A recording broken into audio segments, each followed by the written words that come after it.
Hey everybody, welcome back to another deck tech. This one is going to be about the Dragon, but not the typical Dragon. You know, this one's going to be more changeling tribal based, off some lists from some other YouTubers and just some online, and this is just my personal one after messing around with some other stuff. Still got some tweaks to make, but one of my favorite decks to pilot, and also one of my favorites to bring to an LGS, and people really do receive it really well. It's always got some wacky interactions, which we'll go through here. So first I want to remind everybody, please like, comment, subscribe on any of these videos, and then in the comments, just let me know any other deck techs you might want to see. I often tear apart and rebuild decks, so I'm always happy to just kind of go through them, especially ones that I love to just play and have really weird strategies to them. So I always start with the Dragon. Everyone kind of knows what he does, but essentially he's a big boy, 4 generic, and then Wooburg, Dragon Avatar with the Eminence keyword, which is definitely a really interesting thing the Wizards did. But as long as the Dragon is in the command zone or is on the battlefield, other dragon spells cost 1 less. And then his other ability is he is a 10/10 with flying, and then whenever one or more dragons attacks that you control, draw that many cards, and you may put a permanent from your hand onto the battlefield. So most of the time, to be honest, like in most Dragon decks, we're not really going to be summoning Dragon, but it's nice to have that mobility if we ever do get into the late game and we just want a giant beater. It's pretty cool. So first we're going to start off, I got 2 cards on the top here. These are just shapeshifter creators, right? So this one, Maskwood Nexus, really excellent artifact for 4. Creatures you control are every creature type. The same is true for creature spells you control and creature cards you own that aren't in play. And then you can pay 3 and tap it to make shapeshifters. So there's lots of synergy here, which we'll see later. But Maskwood Nexus, excellent all-star card. The Bears of Lichara, this one's really fun because it on its first saga, it creates a 2/2 changeling token or shapeshifter with changeling. On its second one, any number of your shapeshifters that are, they're usually between 1 and 3 power. It makes them all 4/4s, just base power toughness 4/4, which is nice. And then the third stack is just a removal. Any of your shapeshifters in play, just deal damage equal to their power to 1 target. And it's really cool. It often sneaks up on people as removal. This next section here, we're just going to move into, there's a lot of different areas where there's so much overlapping synergy, so I tried my best to group them as I see them. But this one is kind of more of the protection category. So Shelob, 4 cost and then black and a green. She has Death Touch Ward 2. She's an 8/8. So for 8/8 for 6 is insane with Death Touch and Ward 2. But other spiders you control have Death Touch and Ward 2 is a real big thing. I mean, all your shapeshifters now are Ward 2 and have Death Touch, which is just really awesome. Makes them all into rattlesnakes pretty much. And then whenever another creature deals damage to this turn by a spider you control dies, you get it to turn it into a food. So anytime your shapeshifters now are going to kill anything or block and kill things, you get food and value based on whatever your opponents are doing. So she definitely deters a lot of that coming at you. Lord of the Unreal, pretty straightforward, just a 2 cost, 2/2 with illusion creatures you control, get +1/+1 and have hexproof. So it's a lord and it protects. Knight Exemplar, same thing, 1 and 2 white. For a first striking knight that gives other knight creatures you control +1/+1 and indestructible. So super cool.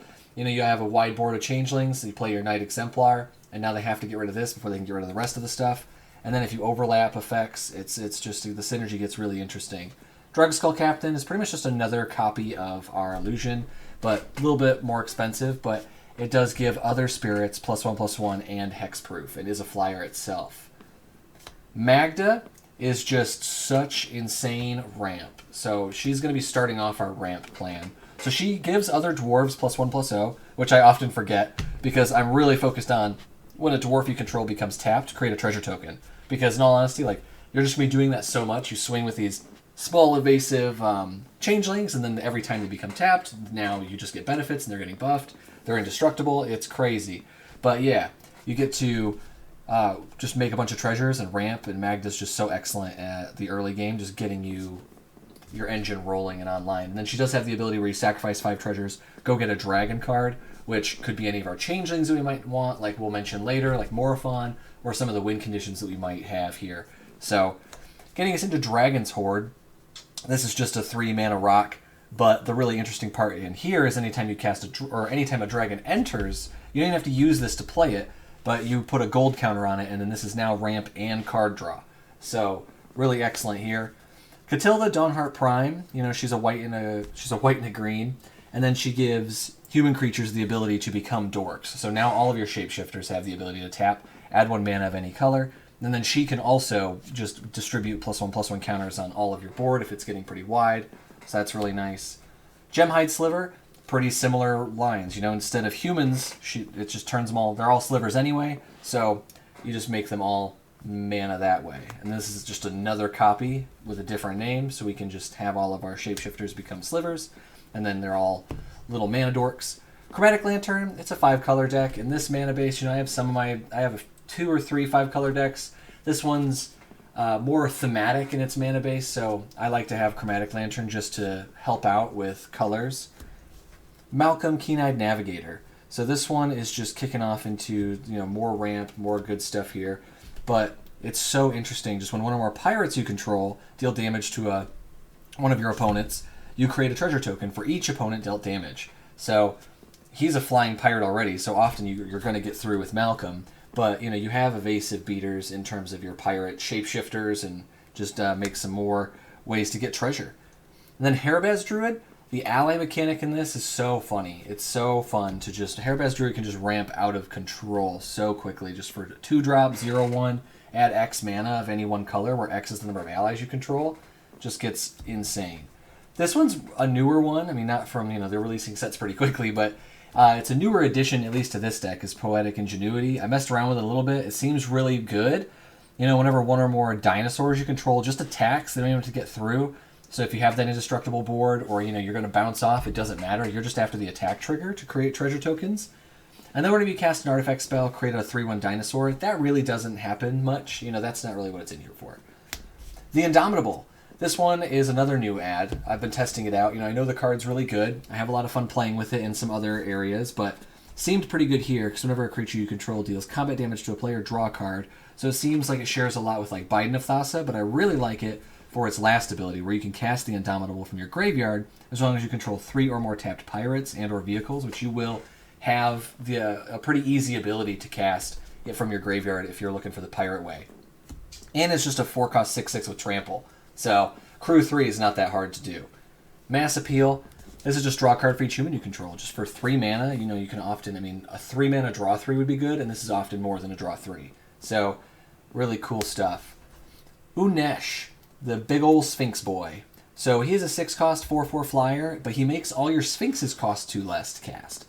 And then whenever he or another Sphinx enters, you factor fiction. So it's really fun. You get to look at the top 4 cards of your library, and then an opponent is going to separate those cards into 2 piles, put one in your hand, one in your graveyard, but you have lots of recursion, so it really doesn't matter where they go. He is just so much gas, because often when you have him out and you use him and the Ur-Dragon's reduction, then you just drop Changeling, Changeling, Changeling, and then you factor fiction, fill your whole hand. And then it doesn't matter where things go from there, because you're going to have lots of good choices. Pact of the Serpent.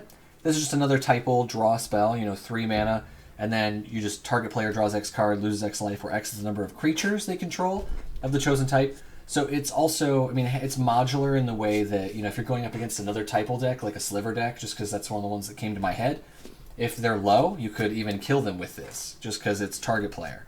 It's really, really fun stuff. Most of the time, you're just going to use it on yourself. It just has some really awesome draw. This one is such a cool card. Imposing Grandeur. Each player may discard their hand and draw cards equal to the greatest mana value of commander they own on the battlefield or in the command zone. For 5 mana, this is a draw 9, which, like, other people are, you know, they might be able to draw, but they're not going to draw as much as us. So it can just refill your hand completely. Yuriko, the Tiger Shadow. I've taken her in and putting her out, and I just think she's just really, really good. I mean, we don't get to abuse the commander ninjutsu like, you know, a lot of people are going to do. But she's really just a nice beater who gives your changelings another trigger when they hit people or deal combat damage. You reveal the top card, and it's card draw, and it's also damage to spread across. Super nice. Risen Reef. So Risen Reef is a 3-cost 1/1, and then whenever it or another elemental enters the battlefield under your control, you look at the top card of your library. If it's a land, you put it into play tapped, which is just awesome. And then if you don't, it just goes to your hand. So it's card draw and ramp, and every time you play any of your changelings that are, you know, they're going to be elementals, you just get to bust out some ramp. This card, Black Market Connections, is just so strong. I mean, it's really in here because it's card draw, it's ramp, and it makes shapeshifters. So it does everything we want to be doing. Kindred Discovery, choose a creature type. You know, when a creature you control of the chosen type ETBs or attacks, you draw a card. This one is such powerful card draw that sometimes I find myself drawing too much and like risking just running out of cards because you just have such a wide board sometimes. You swing, you draw a ton of stuff, or you're often chaining together a bunch of creatures one after the other because there's a lot of card draw in this deck. And it's just, but it's such a powerful card. I really, really like Kindred Discovery. Typically what I name is going to be like dragons, or if you are going to go with a Reaper King route, you can go with Scarecrow. Sometimes, if you're playing with people who you play with frequently, one of the things I really like to do is just say Scarecrow and just look at my hand and just be like, okay, well now they think I have Reaper King. Even if I do, but if I don't, it really puts that in their head. Like the only reason I would ever say Scarecrow is because I'm going to drop a Reaper King here in a minute. Beast Whisperer, just classic. 4 mana, 2/3. Whenever you cast a creature, draw a card. I love the little foiling on the little mana symbols. Super nice. Masked Vandal, he's a shapeshifter. He's removal. He's everything we want. He's been one of the most valuable changelings that I've had in so many circumstances because the exile a creature, or the exiling of an enchantment or artifact, is often so relevant, especially against like artifact recursion. Or, I mean, enchantment recursion too. You just getting, like, that is gone. You just get rid of it. And all you have to do is get rid of a creature from your graveyard. Super awesome. Imposter of the Sixth Pride. I mean, essentially, with your dragon, it's a 1 mana 3/1. So, it's just awesome in every way. Taurian Mauler. It's going to be one of the best scarecrows, dragons, hamsters, bunnies, whatever you want. Oof. Whatever you want. Every time your opponent casts a spell, you put a +1/+1 counter on him. It is a May trigger, so just, try and remember your own triggers. But it's awesome because it's essentially with Ur Dragon, it's a 2 mana 2/2 that just gets absolutely beefy, and then it benefits from all of our other stuff. Woodland Changeling, it's in here because it's going to be a 1 mana 2/2 with all the creature types. Universal Automaton is interesting because since it's a 1 generic, and the Ur Dragon doesn't have the typing of where it has to be less than 1, or it can only reduce it to 1, you get a free Changeling. So there's so many synergies if you're casting him from your graveyard or from your hand. He's just no mana, boom, he's out. It's hard to expect him or anticipate him. Firebelly Changeling. This one, a lot of these Changeling slots, they can be flexed around with other shapeshifters, but this one can be fun. I really try and get a lot of the 2 mana with a generic and a mana symbol, just so that way they're really, really, you benefit from the most reduction effects you can get. And this one's got fire breathing, so it's really funny.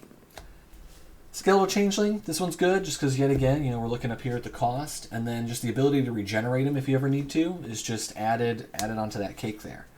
Bloodline Pretender, with that discount, he's a 2 mana 2/2, and when he ETBs, you choose a creature type, and then whenever a creature ETBs, he just gets stronger. You just put +1/+1 counters on him, that's always nice.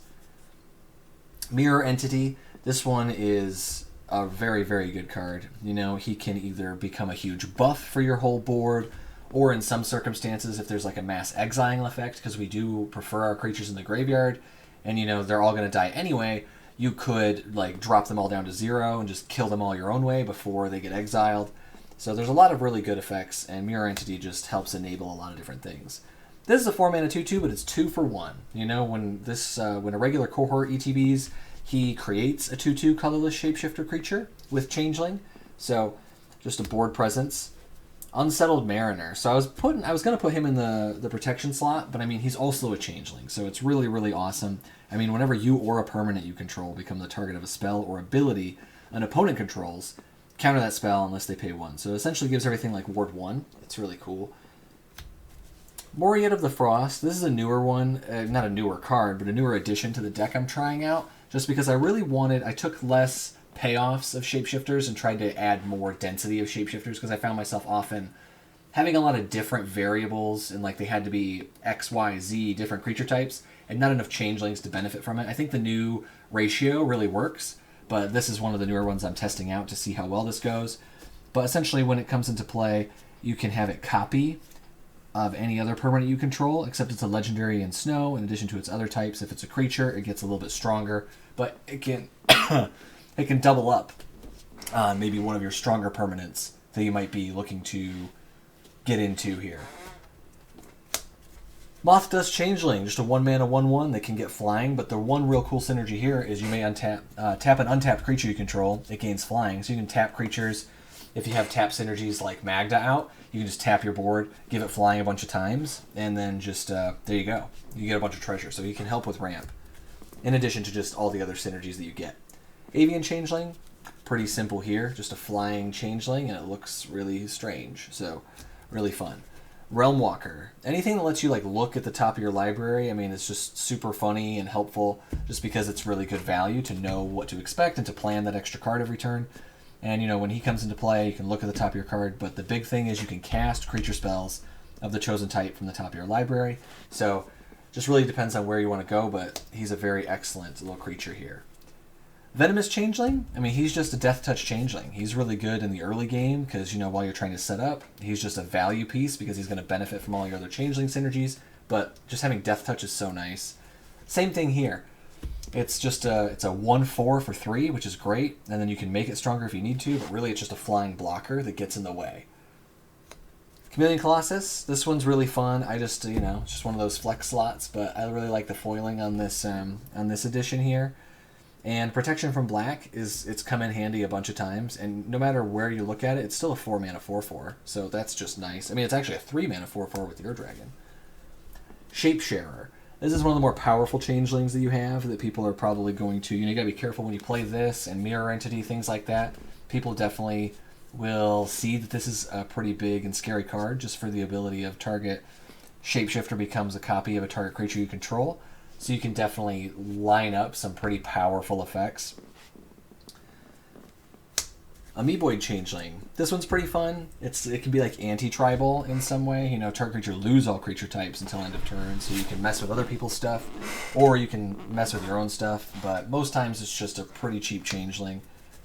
Changeling Outcast, super valuable. I mean, it's a 1-mana 1/1 unblockable, so it can help facilitate a lot of our combat triggers. Morph on the Boundless. This can help enable a lot of interesting combinations.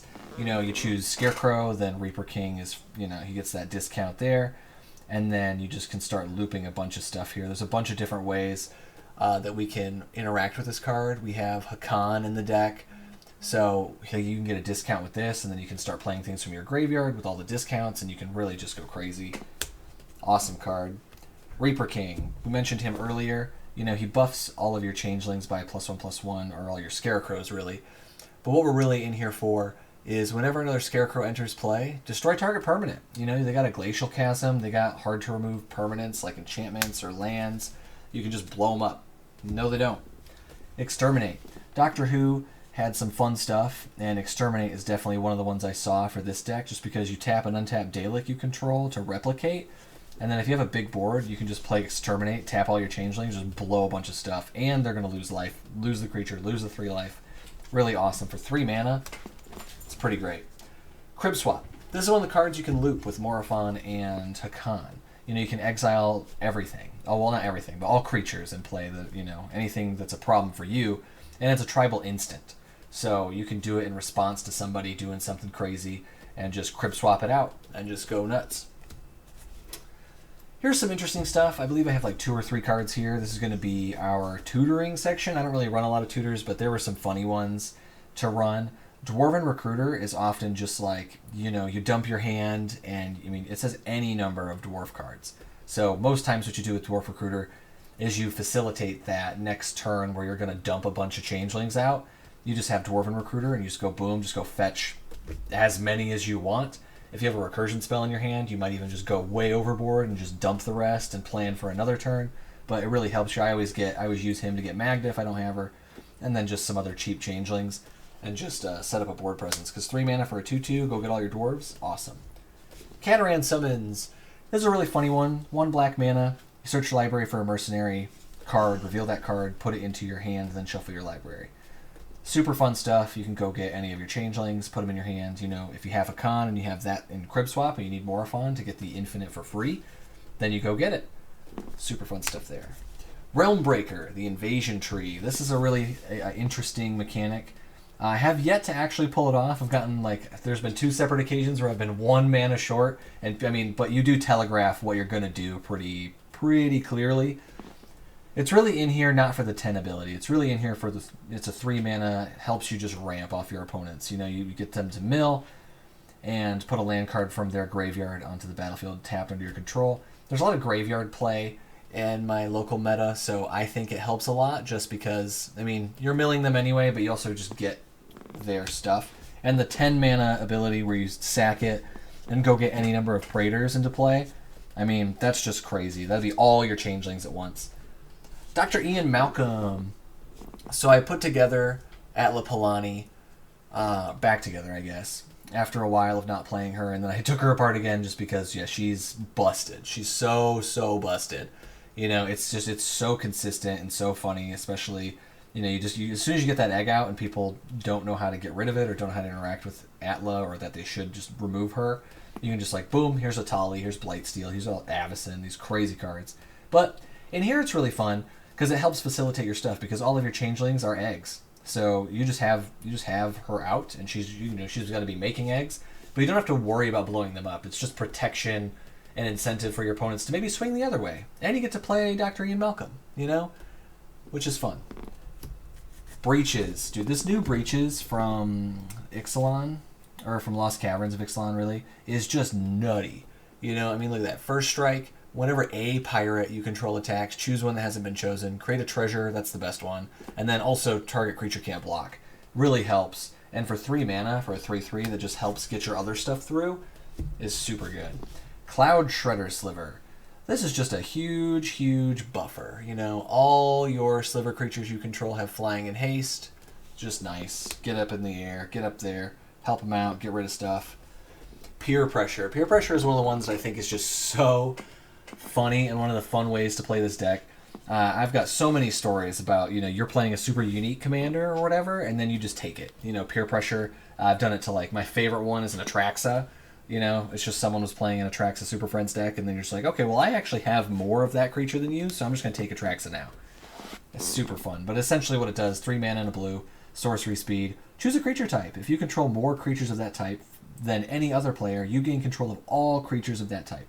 So it can also be fun for just other decks where they might just have just 2 humans in play, and it's not even like a human typal. You're just going to get them. You can really outclass other decks that way. Liliana's Contract is such a funny card, and I've won with it a few times. It's kind of hard when all of your creatures are going to be demons to stop me from having 4 or more. But when it ETBs, you draw 4, lose 4. So that's nice in general. That's the big reason to run it. It's just it's a big... You just get to draw a bunch of cards at once. You know, I like burst card draw, personally. But at the beginning of your upkeep, if you control 4 or more demons with different names, you win the game. And it is just so fun to play Liliana's Contract and actually have it go off. Marrow Regery. You know, this guy, other merfolk you control get +1/+1. Whenever you cast a merfolk spell, you may tap or untap target permanent. Just so much value with all those giant mana rampers that we have in the beginning, or any of those things. You know, this synergizes with Magda's Tap Synergy, with any of those guys, those dorks, anything. Super fun. And it's just whenever you cast a merfolk spell. So you can really go hard if you just got a bunch of your changelings into play, or you just Dwarven Recruiter, just filled your hand, and then you just keep casting and casting and casting, and just, you can ramp out like crazy. Notorious Throng. This one's pretty fun. You know, it's got a Prowl of 5 and a blue, and then when you play this card for its Prowl cost, you have to have dealt damage to a player with a Rogue. So, pretty easy for us to do, but you really are going to save it for its Prowl cost, because that's when you're going to put X black fairy rogue creatures with flying into play, where X is the total number of damage your opponents this turn. If Notorious Throng's Prowl cost was paid, you take an extra turn. So it's really fun to just surprise people with this. It's very gotcha mechanic. And then we talked about him earlier, the man, the myth, the legend. Here's Hakan. So Hakan is pretty fun.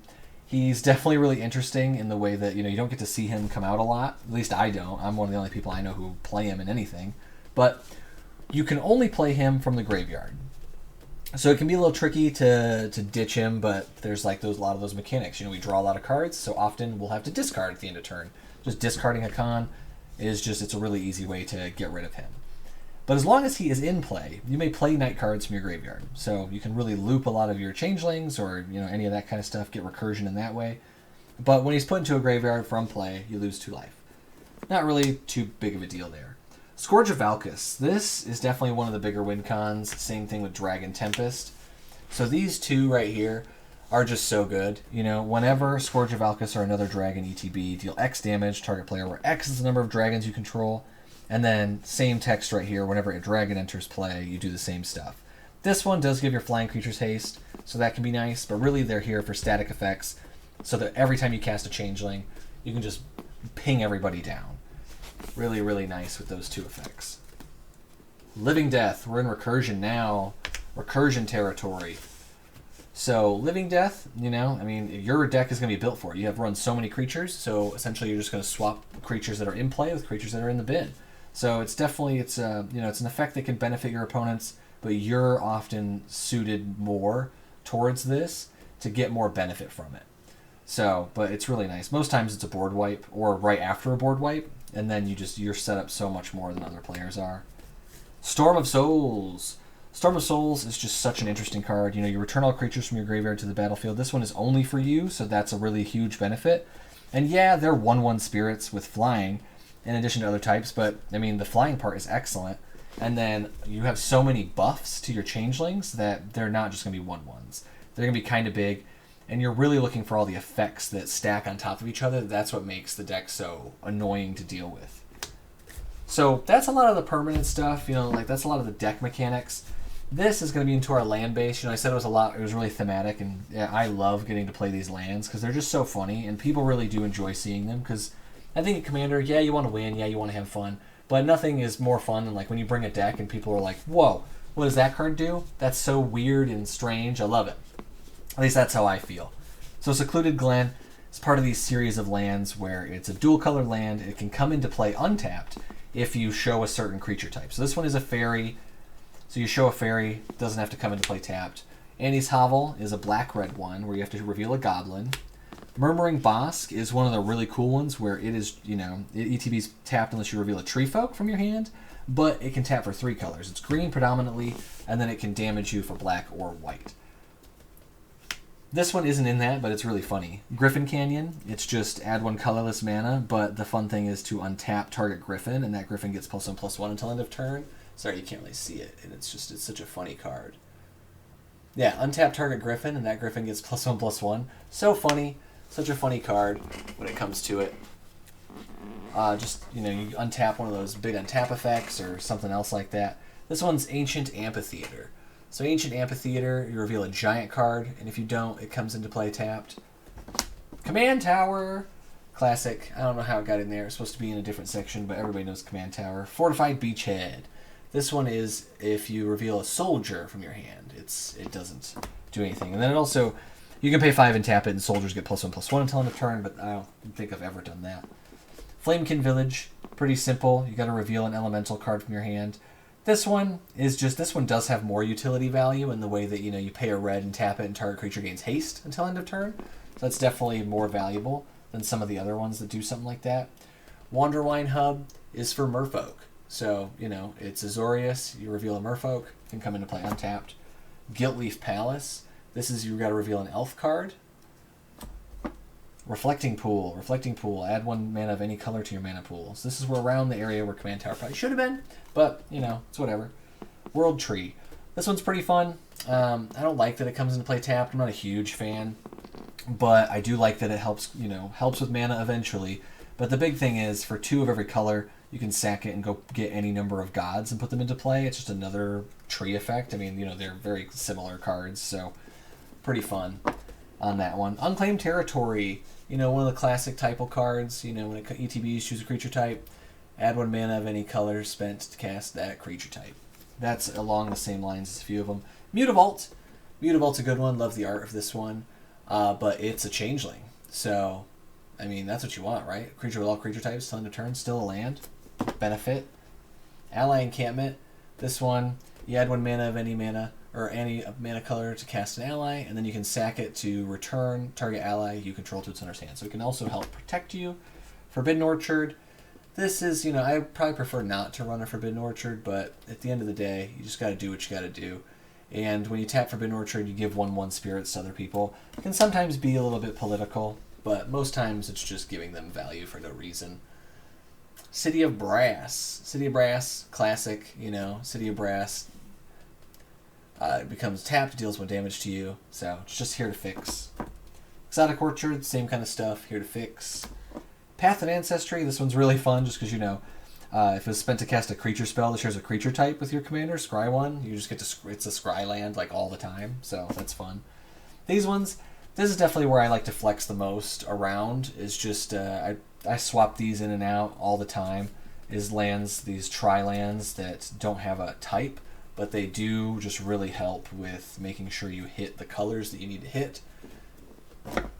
Prairie Stream, you know, that's pretty classic. 2 or more basic lands. Then we run Sun Petal Grove, if you control forests or plains, because, you know, green is often one of the more important colors. Rejuvenating Springs, I happen to have an extra one, so I threw it in here. 2 or more opponents, thank you.